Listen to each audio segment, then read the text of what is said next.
film, ça filme. C'est parti les amis! Salut à toi! Aujourd'hui, je t'explique comment augmenter l'engagement des membres de ton équipe envers l'objectif que tu veux atteindre.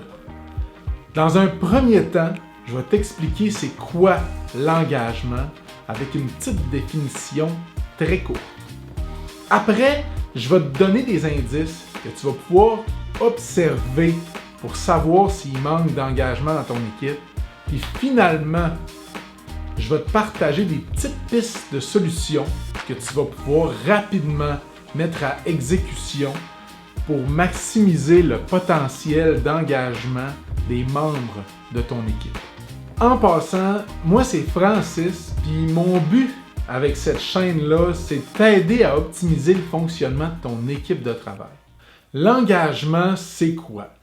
Eh bien, dans une équipe de travail, c'est le fait de savoir puis de sentir que tout le monde peut et surtout veut donner son 100% envers la tâche qu'on tente de leur faire accomplir. Si tu veux savoir c'est quoi le niveau d'engagement dans ton équipe, je t'invite à porter une attention particulière à ces petits éléments-là.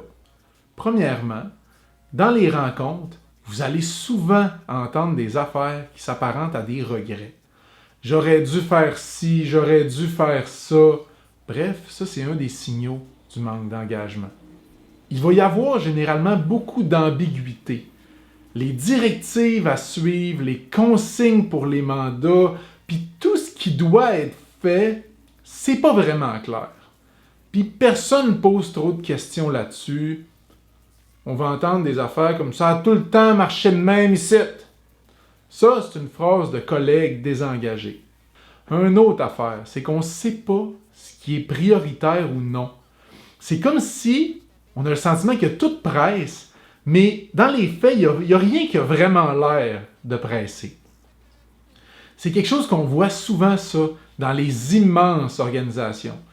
Je ne veux pas pointer le réseau de la santé, mais c'est tellement gros qu'on n'a pas vraiment l'air de savoir par où est-ce qu'on s'en va.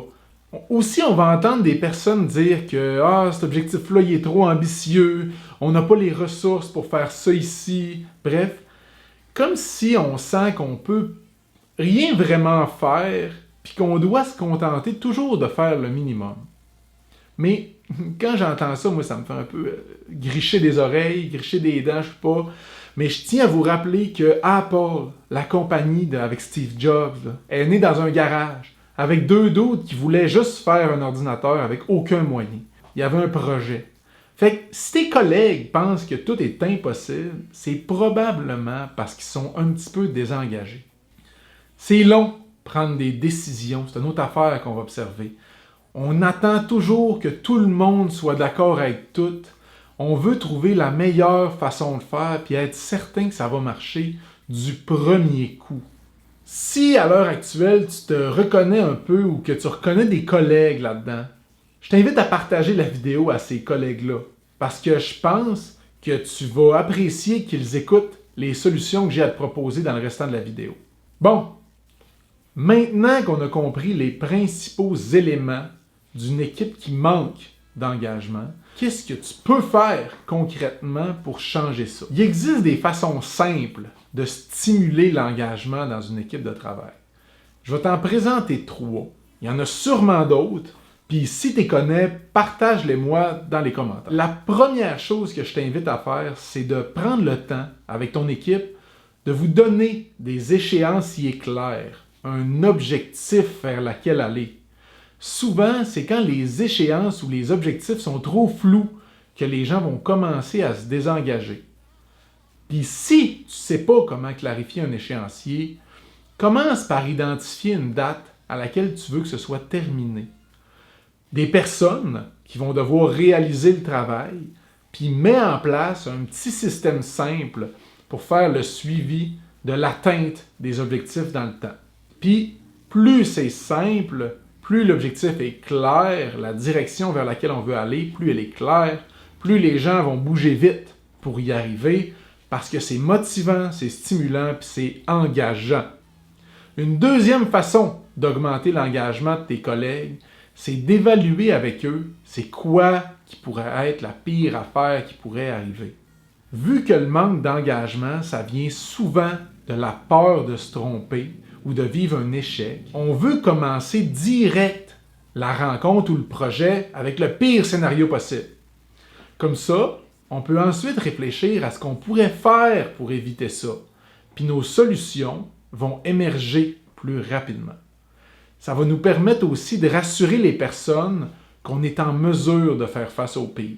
Finalement, en fonction du niveau où se trouve ton équipe par rapport à leur engagement, tu pourrais essayer de les exposer à des situations à faible risque, que je vais les appeler. Ça, c'est dans le cas où tu te dis « Ouh, tout ce que tu viens de nommer, c'est un peu trop ambitieux pour moi. » Bref, à ce moment-là, je t'invite à organiser un 5 à 7 ou à planifier une activité de team building, ou mieux, un party de bureau. C'est des affaires qui sont peu menaçantes, puis pas trop en lien avec le travail.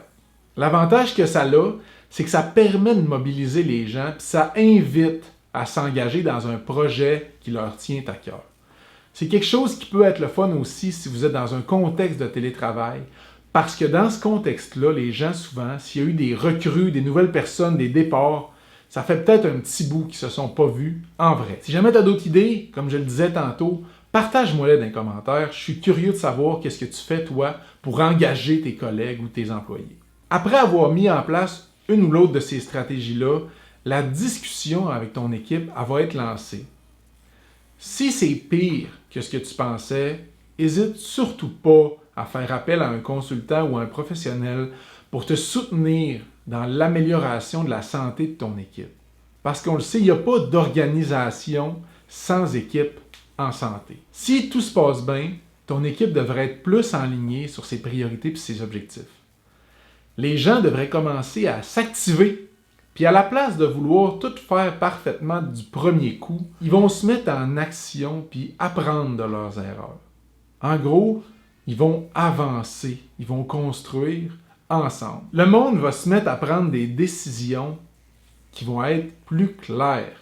Puis souvent, le plan de match puis l'objectif à atteindre va être beaucoup plus précis. Ton équipe, elle va moins hésiter avant de prendre une décision, puis tu risques de réaliser qu'il y a de plus en plus de monde qui participe dans les rencontres. Les équipes engagées, c'est les équipes dans lesquelles les gens participent le plus aux rencontres. Bref, tu vas avoir le sentiment d'avoir plus de fun, à contribuer à la mission de ton équipe, mais surtout de ton organisation. Puis, je suis curieux de voir parce que je pense que si tout ça se met en place assez rapidement, tu devrais avoir un petit peu plus de parties de bureau ou d'occasion de jaser ou de collaborer avec tes collègues. Finalement, si tu n'es pas encore abonné à ma chaîne, je t'invite à le faire maintenant. Je te remercie d'être resté jusqu'à la fin. C'est toujours un plaisir pour moi de discuter avec toi de comment on peut améliorer ton équipe de travail. Puis on se retrouve dans une prochaine vidéo. Je te dis à la prochaine. Bye bye. Ça, c'est mon crayon préféré.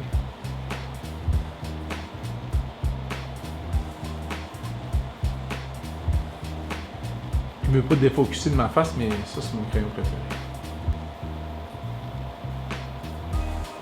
Je gosse des affaires dessus parce que ça glisse sinon. Il glisse, mon crayon préféré, gars. Mais je gosse... on le verra pas si je gosse dessus, gars. Bon,